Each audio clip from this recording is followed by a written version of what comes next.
Nasold ko yung Ferrari kay Mr. Lee. Mr. Lee? Oo! Sigurado ka ba? Kakabili lang niya sa akin last time Talaga? Oo! Grabe talaga, big time talaga si Mr. Lee. Binigyan pa ako ng tip nun. Magkano?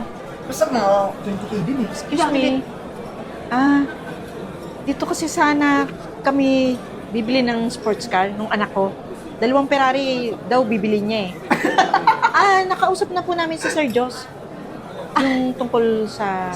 Wait lang ha, sandali. Si Sir Josh. Opo. Sir Josh ba? Hoy, alam mo ba yung pangalan na binabanggit mo? Hindi niya yata kilala kung sino si Sir Josh. Oy, matanda. Si Sir Josh na binabanggit mo is yung may-ari nito mismo. Nitong car shop na to. Opo nga. Nakausap na po siya ng anak ko. Sino anak mo? Sino anak mo? Buhay pa ba yan? Si Ibet. Hay nako, kahit sino bang banggitin mo, hindi namin kilala yon. Alam mo yung mga big time namin dito na mga customers?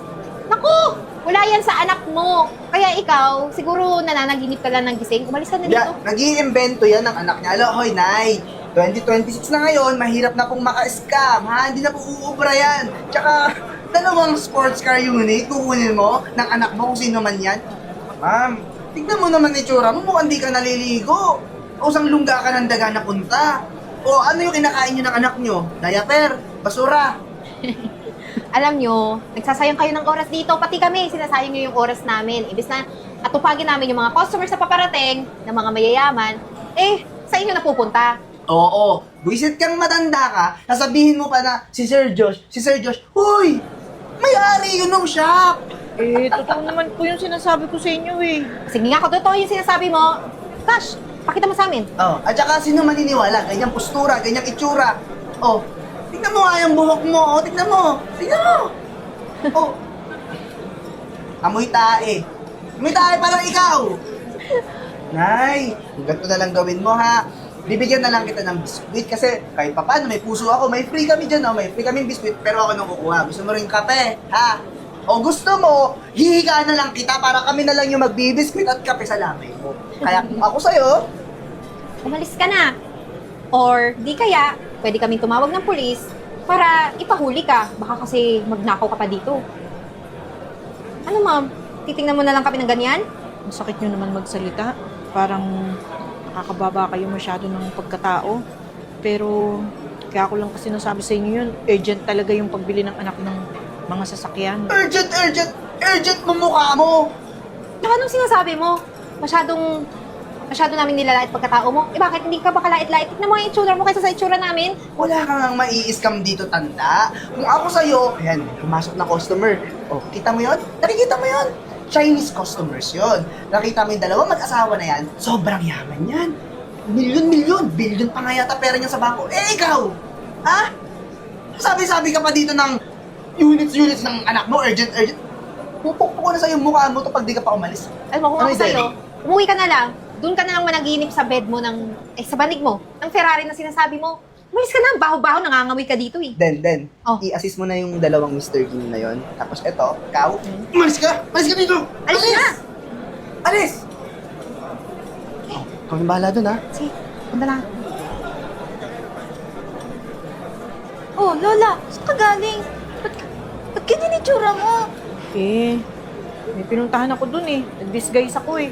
Tinignan ko kasi kung maaayos ugali ng mga tao dun, nasasumapla ng ugali. Magpalit ka nga, Lola. Mukha kang bruha. Anyways, nag-chat pala si tita kanina kung nabili mo na daw yung 2 kotse.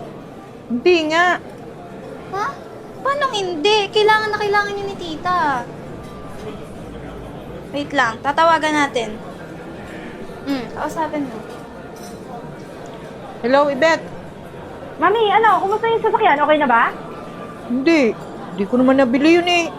Ikaw makapag-usap doon. Hindi, mahirap kausap yung mga staff. Ang sasama na ugali. Mami, akala ko okay na eh. Kailangan ko yung bukas. Paano yan? Hindi ko alam paano. Okay, ganito na lang. Bumalik ka na lang dun sa car shop ni Josh. Si Josh, tatawagan ko ulit. Business partner ko yun. Pumunta ka dun sa lobby. Umupo ka dun. Tapos si Josh, tatawagan ko na nandun ka lang, okay? Bumalik ka na agad dun. Sige. Sige, bye-bye. Chanel. Ano, Lola? Babalik ka doon? Chanel, pinapabalik ako ni Tita Ibet dun sa car shop. Dito ka na muna ha. Sige, Lola. Ingat ka, ha? Sige.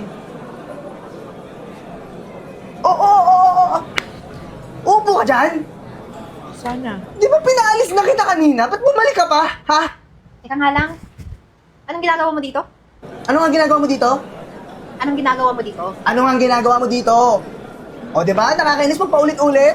Ganyan ginawa mo eh. Paulit-ulit yung sinabi namin, umalis ka na, bumalik ka pa rin. Eh, sabi ko sa nung anak ko bumalik ako para antayin dito si Sir Josh. Alam mo, nagdadahilan ka pa eh. Kung totoong may anak ka, sana kasama mo na ngayon, di ba? So wala, ibig sabihin drawing yon, hindi totoo, nagsisinungaling ka. Baka kung ano lang gusto mong kunin dito. Hihingian niya ng pera sa Sir Josh. Oh, kita ko na. Kitang-kita ko na yung galaw mo. Sa tanda kong to, hindi ako magsisinungaling sa inyo. Totoong inaantay ko si Sir Josh dito. Eh, napakapangit mo eh. Tingnan mo yung tsura mo. Mukha kang squatter. Tingin mo, afford mo bumili ng ganyang klaseng kotse? Yung ganyan? Eh, yung gusto mo, di ba? Eh, mukhang e-bike ka, di mo kayang bumili. Ano namang connection kung pangit ako? Hindi ko kayang bilhin yon. Oo, wala kang pera. Pagka pangit ka, wala kang pera. Ganun lang yun. Kasi kung mayaman ka, di sana kita sa itsura mo. May mamahaling kang bag, may maganda kang damit, may maganda kang buhok. Tingnan mo nga yung buhok mo, parang, ano mo yun, kinakain ka na ng puto? Kaya pwede ba, ha? Umalis ka dito, baka mawaan ako ng puto, nangangat. Ayaw mo talaga? Ayaw talaga magtante. Alika. Alika dito. Teka nga, anong nangyayari dito? Sir Josh, Sir Josh, papalabasin ko lang tong putong lupa na to na pumasok dito sa car shop mo, Sir Josh. Naku, nilalangaw pa yan kanina. Bumalik pa siya dito, ha? Then, paliwanag mo kung paano nagpumiglas niya kanina. Teka lang, Renz. Ma'am Gina, si Ma'am Gina to, Josh. bakit naman po nakaganyan kayo? Alam mo kung bakit? Nag-disguise ako. Tinitingnan ko ugali nito mga staff mo. At talagang ang sasama ng ugali. Ba't tinangman sa'yo itong mga lintik na to? Teka lang, sir, Anong ginawa nyo? syempre pinagtatabuyan namin, mukhang magnanakaw eh. Eh sir, sinasabi niya kasi gusto niyang bumili ng 2 unit para daw sa anak niya. Eh, mukha kasing wala namang pambili yung itsura nung... Yan. Sinong nagbigay ng karapatan sa inyo na mamili ng customer, ha? Kasi naman, sir, Sino? Sir, nakita mo naman 'di ba yung mga pumapasok sila Miss Lee, Mr. Lee, ang gaganda ng suot, mga Chinese, ang yayaman, 'di ba? Tapos ito, Naku ma'am, pasensya na po ha. Kayo, kung di kayo nag-iisip, hindi nyo ba kilala kung sino to? Si Miss Gina to. Nanay to ni Ibet Heruela. Heruela, pamilyar, di ba? Heruela. Sir, 'di ba yun yung number 1 na business partner niyo? Oo! kasi sir, kasalanan din naman niya. Bakit siya nag-disguise? Ano bang relate nun kung bibili siya ng kotse, tapos ganyan yung itsura niya? Sir, sabihin mo rin kasi yung pangalan ng mga business partner. Sabi, ibit lang siya ng ibit. Hindi naman namin alam na si Miss Heruela pala yun. Tsaka puro Chinese lang alam namin na business partner mo. Hindi yun yung punto ko dito. Ang punto ko dito, wala kayong karapatan na mangapi ng kahit na sinong tao. Alam niyo ba kung anong epekto nun? Nitong ginawa niyo? Ha? Sa kumpanya ko? Alam niyo, mabuti pa. Umalis na kayo dito sa kumpanya ko. Sir Josh, Teka lang sir, pinaprotektahan namin tong car shop mo, di ba? Mukha kasi magnanakaw talaga kanini. mag-8 years na kami ni Eden dito nagtatrabaho sa'yo. Huwag mo naman kaming tanggalin. Ganun din yung ginagawa ko. Pinoprotektahan ko lang yung imahe nitong kumpanya ko. Ngayong araw, tanggal na kayo. Po, sir naman, pag-usapan natin to sir. Sir, Umalis na kayo. wala na akong pwedeng applyan pa, sir eh. Wala na talaga. Dahil ipapa-blacklist ko pa kayo sa industriya na to. Hala, teka lang sir, wala. Umalis na kayo. Ma'am, sorry na po. Baka pwedeng pakiusapan na lang si sir. Kahit bayaran mo ako, yung mga sinabi niyo at mga lumabas sa bibig niyo, hindi kayang bayaran talaga. Tama lang yung desisyon ni Sir Josh. Alis na! Ako ma'am, pasensya na po ha. Ako ma'am Ibet, Miss Gina, maraming salamat po sa patuloy na pagkakilig dito sa dealership ko. Grabe, 4 na sports car na naman yung binili ko. Nako, Sir Josh, maraming salamat din ha. Kahit na nabalitaan ko yung ginawa nila sa mami ko, pero tuloy pa rin yung tiwala ko sa'yo. Pasensya na po talaga ulit sa nangyari na yun. Siguro naman po nakabawi na ako kasi todo-todong discount na po yung binigay ko sa inyo. Malaking bagay yun. Ma'am, tingin lang po kayo dyan ha, may asikasuhin na po ako. Sige, Pag sige. may kailangan po kayo, magsabi lang po kayo.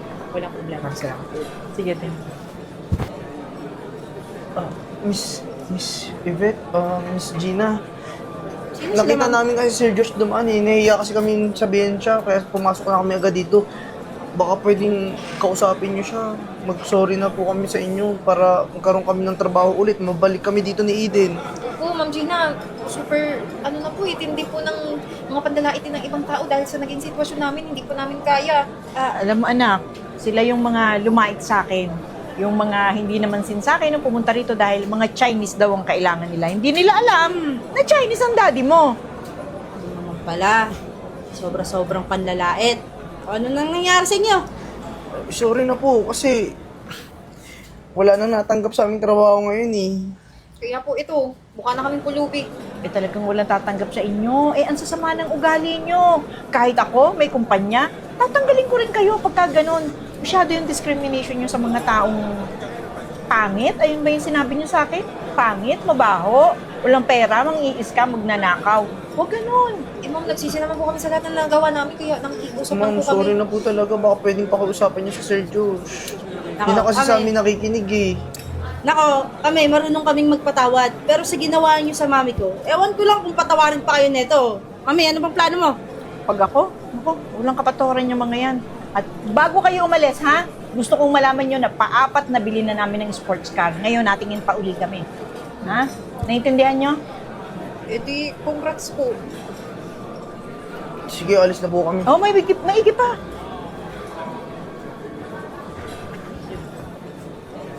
Ano anak? Tama ba yun? Tama naman siguro yun, Kasi mami. ang grabe ugali ng dalawang yun eh. Tama rin yun sa kanila. Batuto sila sa buhay nila. Tara na.